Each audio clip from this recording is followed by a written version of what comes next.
కేసీఆర్ వస్తే తప్ప తమకు ఆసరా పింఛన్ రాదంటూ తొలి ముఖ్యమంత్రి పాలనని తెలంగాణ ప్రజలు మరోసారి తలుచుకుంటున్నారు.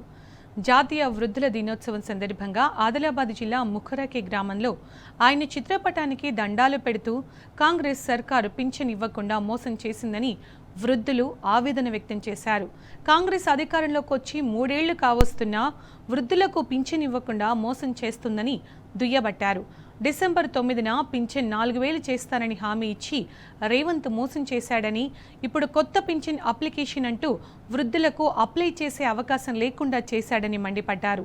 నాడు కేసీఆర్ 200 రూపాయల పింఛన్ను 2000 చేసి ముసలోళ్లకు ఆసరాగా నిలిచారని, కేసీఆర్ ప్రభుత్వంలో అర్హత ఉన్న ప్రతి ఒక్కరికి పింఛన్ ఇచ్చి ఆదుకున్న గొప్ప మనసు ఉన్న నాయకుడు కేసీఆర్ అని ప్రశంసించారు.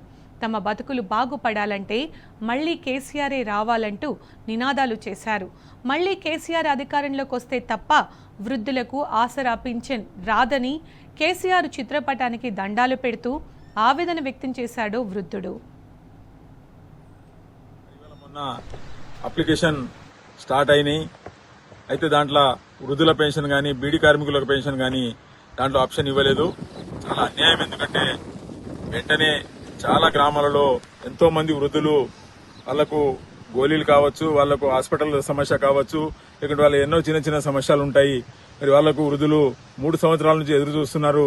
మా వయసు అయింది, మరి మాకు కాంగ్రెస్ ప్రభుత్వం రేవంత్ రెడ్డి ప్రభుత్వం ఎప్పుడు మాకు వృద్ధులకు పెన్షన్ ఇస్తారని ఎదురు చూస్తున్నది.